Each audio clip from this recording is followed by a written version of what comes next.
Audio Jungle.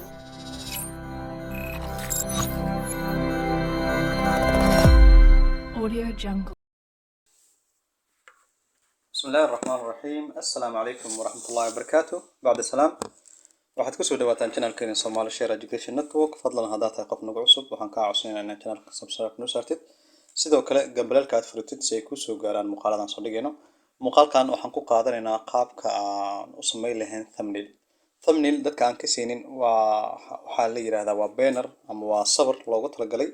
in laga soo hormariyo muuqaalada. Thumbnailkan wuxuu ka caawinayaa in uu ku soo jiido views fara badan, dad badan inay ku daaftaan in hadba thumbnail kale ka qurux badan yahay wuu ka saameyn badan yahay. Thumbnailka badanaa waxaa lagu caddeeyaa muuqaalkaas wuxuu ka hadlayo. Marka thumbnail qurxoon, sawir saaran, imageyo badan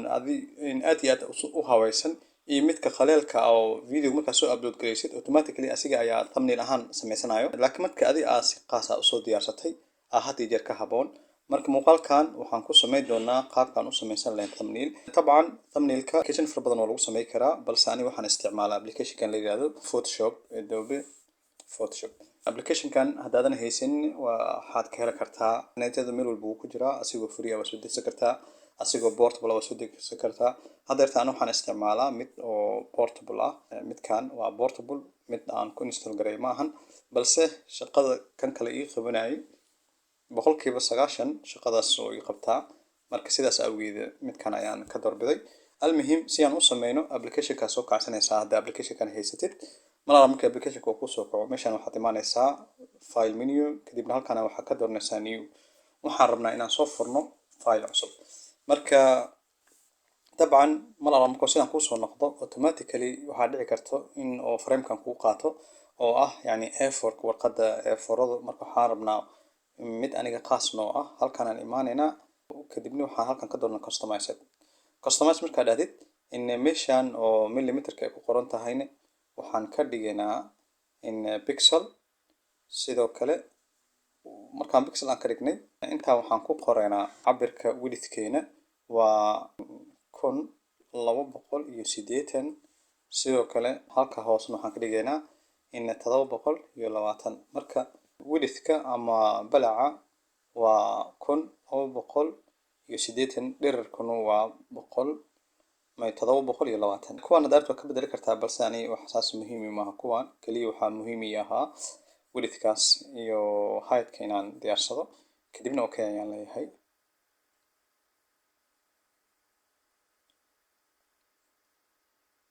malaha markii aad rabtid inaad thumbnail diyaarisid waxaa haboon inay ku diyaarsan yihiin sawiro sample ah in ka caawinayo hawsha kuu fududeynayo. marka google-ka waad galaysaa, mawduuca maantaas ka hadlaysid camal mawduucaas sawiro quseeya aad raadinaysaa, waa soo diyaarinaysaa, kadibna Photoshop-ka aad ku edit gareynaysaa. haddeertan aniga waxaan soo diyaariyay 3 oo sawiro ah.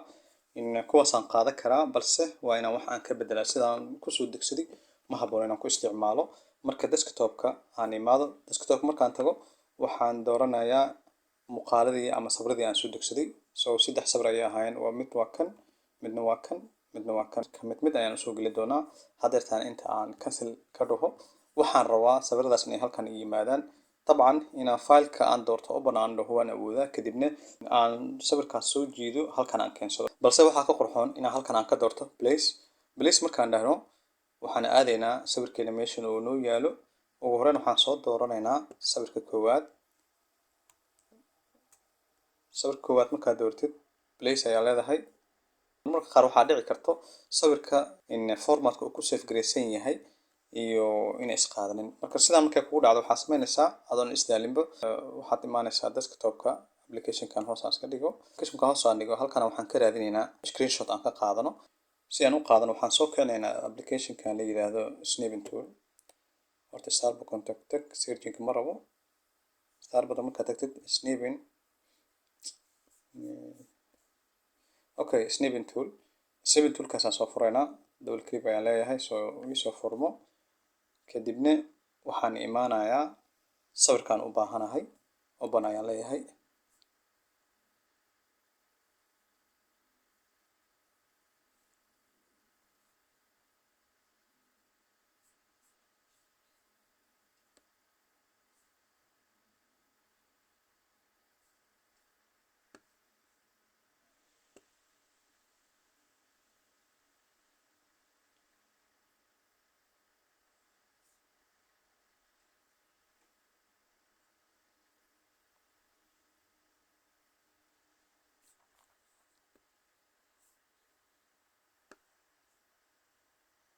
okay mar alla markuu sawir kusoo furmo waxaad leedahay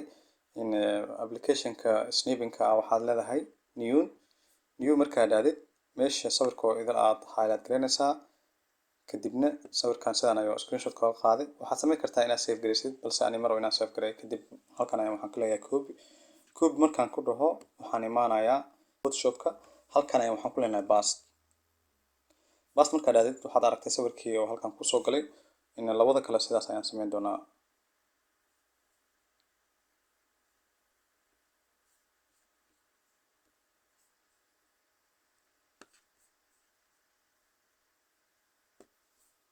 okay sawiradeeda waan dhameeyay kadibna applicationka iska xiro waxaan leeyahay waxba ha noo save gareen sidoo kale in kan aan iska xiro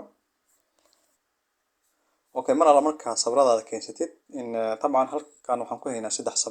saddexdan sawir waxaan ka dooran doonaa midka oo ugu macquulsan aan rabno inaan qaadano marka haddeertaan saan arkaysid midkaan ugu horeeyo how to install application on Mac yani isku xoogaa macquul in midkaan kalena saan filaya asigana waa iska macquul marka waxaan fiirin doonaa midka ugu fiican aan isleeyahay kan iska qaado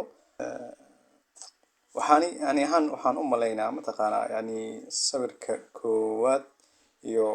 midka labaad inay yar qurxan yihiin kan saddexaad waan iska dayi doonaa waa kan hadda aad arkaysaan midka kalena waa kan marka labadan mid waa inaan qaadanaa marka kan koowaad haddaan iska dayno waxaan leenahay kan labaadaan qaadanaynaa layerka labaad marka kan ayaan qaadanaynaa hadduu ilaa kaa noqdo so sawirkan waxaan rabnaa inaan la ekeysiino backgroundga cadka oo idil marka control T ayaan leeyahay control T markaan dhaho horta ugu horeyn layerkaan imaado layerka markaad timaadid in control T aad dhehaysaa ayse ahayn hadda waxaad samayn kartaa in waxaad geynaysaa qaybta halkan markaad geedkan keentid control T ayaa leedahay control T markaad aadid halkan ka qabo waxba alt shift hala qaban waa iska caadi halkan aad keenaysaa inta la keensiinaysaa saan arkayno automatically in backgroundga cadaan dhan uu noo qariyay marka maxaan ka edit gareynaynaa waxaan rabnaa inaan ka edit gareyno waxyaabo aan u baahnayn oo ah sida in qoraalkan halkan ku qoran ama qoraalada halkan ku qoran marka si aan u edit gareyno waxaad imaanaysaa kana imaanaynaa qoraalkana waxaan leenahay no select garey qoraalkan ayaan rabaa inaan tiro yani طبعا delete kuma tiri kartid waxaad ku tiri kartaa inaad sheeg in colorka uu yahay inaan qaataa rabaa marka fill ayaan leenahay right click markaad aadid ugu horreyn selectaa sameynay kadibna fillka ayaan soo dooranay contacta abeer siduu yahay ku deynaysaa kadib use ayaan leedahay ama okay ayaan leenahay okay markaan dhaano wuxuu isku dayayaa sawirkaas backgroundgiisa inuu maadgareeyo طبعا wuu maadgareeyay sidoo kale qoraaladan sidoo kale ayagan sidaas aan u tiri doonaa aan u highlight gareeyo wax yar sidaan aan u noqono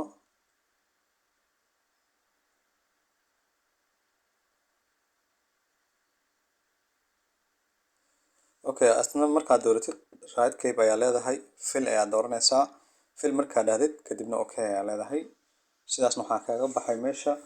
qoraalada aadan u baahnayn sawirkan waan u baahannahay backgroundgan sidiisa iskaga deynaynaa waa background iska macquul ah in marka qoraalkan aan ka saarana waxaan halkan ku bedelan doonaa qoraalkan u baahannahay oo af Soomaali ah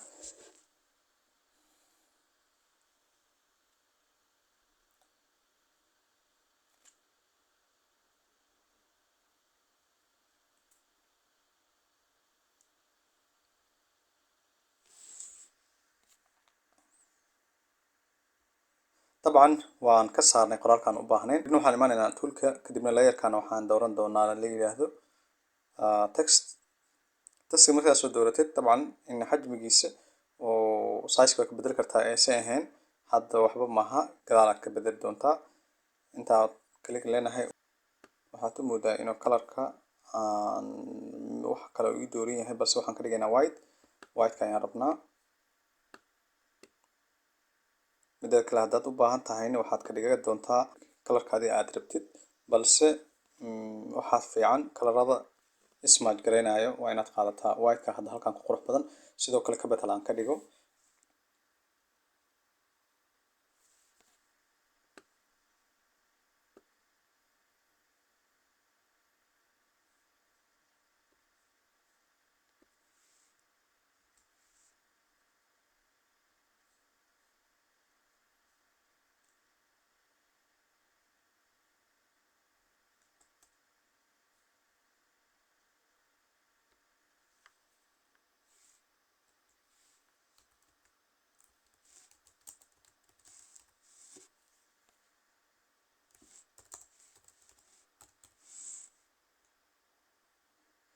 okay qoraalkii waan qornay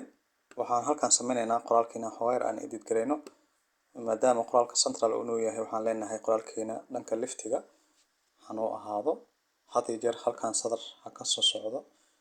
in centralka marabno aan leenahay kadibna inter ayaa leedahay haddii aad u baahan tahayna ii sheeg inaad iska bedeshid in qaabka qoraaleedka halkan ayaad ka bedeleysaa bold haddaad ka dhigaysaa in cabirkan halkan aad ka bedeli kartaa colorkan waad aragtaan filaa halkan shape-kan waa ka bedeli kartaa balse ani sidiis ayaan iskaga day doonaa waxaan dooranaynaa toolka markaan doorano in waxaan leenahay qoraalkeena halkan noo keen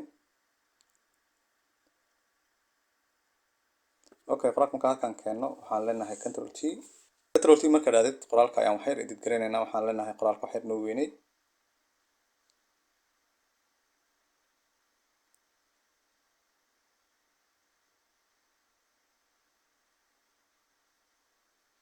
okay waxaan ka saari doonaa qaladaadka ku jiro hadeertan waxaan arkay halkan ay ku qoran tahay rabin ayaan ka rabay balse k ayuu noqday meeshan in aan ka dhigo in sidoo kale waxaan bedeleynaa qaabka centralkan ka dhigo because hawayr in sidaan ayaa ka qurxoonaan filaa marka saan aan ka dhigo haddii aan u baahan nahayna qaab qoraalmeedkeena halkan aan ka bedeleynaa balse sidiisi aan iskaga daynayna ama arial aan doorano so qoraalkii waan ka dhignay saan rabnay in kadibna waxaan keenaynaa halkan aan soo dhaweynaynaa bas okay hadeertan waxaan noo diyaar garoobay in thumbnailkeena hadda waxaan awood u leenahay inaan sidaan ku save gareyno kadibna muuqaalka aan soo dhig rabno inaan kasoo horumarino in so si aad save gareysid waxaad imaanaysaa from file menu dooranaysaa kadibna save waa dhihi kartaa ama save as waa dhihi kartaa marka waxaan halkan ka dooranaynaa save as markaan dhahno in waxaad doorataa area aad ku save gareynaysid hadda jeer iska fiiri halkan waxaa ii dooran desktopka kadibna in formatka aad ku save gareysin sidoo kale iska fiiri waxaan rabaa inaan ka dhigo jpg ama png so jpg ayaa badanaa aan isticmaalaa marka jpg ii door ayaan leeyahay jpg markaa ka dhigtid waxaad halkan ku qorataa filekaaga ama sawirkaaga magaciisa waxaan ku qoraynaa uninstall qalkii aan doorano yani oo magaciisa un kadibna save ayaan leenahay save markaa dhahdid wuxuu ku weydiinayaa yani filekaaga cabirkiisa ma intaana maximum ma ka dhigaysa ama ka yareynaysa haddaad waa ka yareyn kartaa laakiin balse had iyo jeer waxaa fiican siduu uu yahay inaad ku dhaaftid kadibna okay ayaan leenahay okay markaan dhahnay waxaa noo save gareysmay in sawirkii ama thumbnailkii aan diyaarinaynay hadda haddii aan desktopka aadno sawirkii waa kana oba markaan dhahnay saad arkaysid in sawirkii uu ku diyaarsan yahay wuxuuna diyaar u yahay thumbnailkaaga inaad muuqaalkaaga u isticmaashid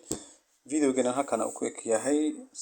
aadna ku mahadsan tahay daawashadaada asalaamu calaykum waraxmatullaahi wabarakaatu